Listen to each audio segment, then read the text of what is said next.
ভাই কোথাও তেল নাই, যদি পারেন এক্ষুনি তেল কিনে রাখেন।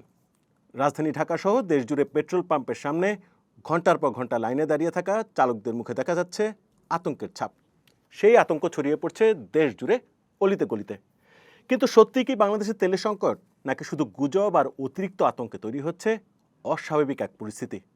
দর্শক, চর্চায় আপনাদের স্বাগতম। চলুন আমরা বোঝার চেষ্টা করি তেল নিয়ে কেন এমন তেলেস্মাতি হচ্ছে, সরকারের পদক্ষেপ কী এবং পরিস্থিতি নিয়ন্ত্রণে আছে নাকি নাই।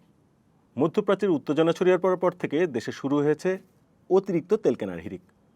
অনেকে প্রয়োজনের তুলনায় বেশি তেল কিনছেন, আর সেই আতঙ্কের কারণেই পাম্পে সাময়িক চাপ তৈরি হয়েছে। রাজধানী ঢাকা সহ খুলনা, সিলেট, রাজশাহী, নোয়াখালী সব জায়গায় পাম্পে লাইনের দৈর্ঘ্য 1 কিলোমিটার পর্যন্ত পৌঁছেছে। অনেকে ঘন্টার পর ঘন্টা লাইনে দাঁড়িয়ে তেল পেয়েও স্বস্তি পাচ্ছেন না। পরবর্তীবার তেলের লাইনে দাঁড়ানোর কথা ভেবেই আতঙ্কগ্রস্ত হয়ে পড়ছেন তারা। সরকার বলছে জ্বালানি তেলের কোনো ঘাটতি নেই, বাংলাদেশ পেট্রোলিয়াম কর্পোরেশনের আছে পর্যাপ্ত মজুদ, বলছে তারা। চট্টগ্রাম বন্দরে এরই মধ্যে তেলবাহী জাহাজ থেকে তেল খালাস চলছে, আর আগামী সোমবার অর্থাৎ কালকে আসছে আরও 2টি জাহাজ। এপ্রিল পর্যন্ত চাহিদা অনুযায়ী আমদানির সূচিও নিশ্চিত করা হয়েছে। কিন্তু কিছু অসাধু ব্যবসায়ী যে বেশি লাভের আশায় অবৈধভাবে তেল মজুত করছে, সে খবর গণমাধ্যমে উঠে আসছে। জ্বালানি বিভাগও তা জানে। তাই সরকার জেলা প্রশাসনকে নির্দেশ দিয়েছে মোবাইল কোর্ট পরিচালনা করতে, অবৈধ বিক্রি ও পাচার রুখতে। তাই পাম্পেও যা দেখা যাচ্ছে তা মূলত গুজব ও আতঙ্কের প্রভাব, বাস্তব সংকট নয়। হরমুজ প্রণালী ঘিরে আন্তর্জাতিক উত্তেজনা থাকলেও বাংলাদেশে তেল আমদানিতে বড় ধরনের প্রভাব পড়ার সম্ভাবনাই নাই, কারণ দেশের বেশিরভাগ তেল আসে চীনা জাহাজে, যা নিষেধাজ্ঞার বাইরে থাকে। সরকারি হিসাব অনুযায়ী এপ্রিল পর্যন্ত প্রায় 2,80,000 টন ডিজেল আমদানি চূড়ান্ত করা হয়েছে। এর একটি অংশ এরই মধ্যে দেশে পৌঁছতে শুরু করেছে। ব্রুনাই থেকে আরও 1 লাখ টন ডিজেল আমদানি করা হচ্ছে। বিদ্যুৎ কেন্দ্রের জন্য প্রায় 50 দিনের ফার্নেস অয়েল মজুদ রয়েছে। অন্যদিকে বাংলাদেশে ব্যবহৃত পেট্রোলের প্রায় পুরোটা এবং অকটেনের বড় অংশই দেশেই উৎপাদিত হয়। দেশীয় গ্যাস ক্ষেত্র থেকে পাওয়া কনডেন্সেট প্রক্রিয়াজাত করে ইস্টার্ন রিফাইনারি এবং কয়েকটি বেসরকারি রিফাইনারিতে এই জ্বালানি তৈরি হয়। এই সমস্ত প্রতিষ্ঠানের সম্মিলিত উৎপাদন ক্ষমতা বছরে 16 লাখ টন, যেখানে দেশের চাহিদা মাত্র 9 লাখ টনের কাছাকাছি। অর্থাৎ উৎপাদন ক্ষমতা চাহিদার তুলনায় অনেক বেশি।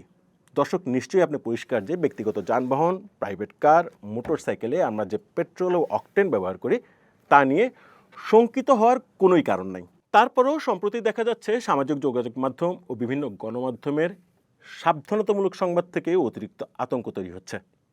এই আতঙ্ক থেকে সাধারণ মানুষের প্রতিক্রিয়ার সুযোগ নিচ্ছে অসাধু ব্যবসায়ীরা। এ বিষয়ে কোনো সন্দেহ নাই। এই পরিস্থিতিতে সরকার কঠোর অবস্থান নিয়েছে। সবশেষ খবর বলছে দেশের প্রধান জ্বালানি তেল ডিপোগুলোর নিরাপত্তা নিশ্চিত করতে সেনাবাহিনী মোতায়েন করা হচ্ছে, আর ফিলিং স্টেশনগুলোতে আইন শৃঙ্খলা রক্ষায় পুলিশি টহল জোরদার করা হচ্ছে। চট্টগ্রামের পতেঙ্গা, খুলনার দুলতপুর, সিরাজগঞ্জের বাঘাবাড়ি, নারায়ণগঞ্জের গোদানাইল ও ফতুল্লা, দিনাজপুরের পার্বতীপুর এবং বরিশালের প্রধান ডিপোগুলোতে অনাকাঙ্ক্ষিত পরিস্থিতি তৈরি হতে পারে। তাই গুরুত্বপূর্ণ স্থাপনাগুলোতে সেনা মোতায়েন করা হয়েছে। এছাড়া সাধারণ গ্রাহকদের মধ্যে অতিরিক্ত তেল সংগ্রহের হিড়িক বেড়ে যাওয়ায় ফিলিং স্টেশনগুলোতে অপ্রীতিকর ঘটনার আশঙ্কা করা হচ্ছে।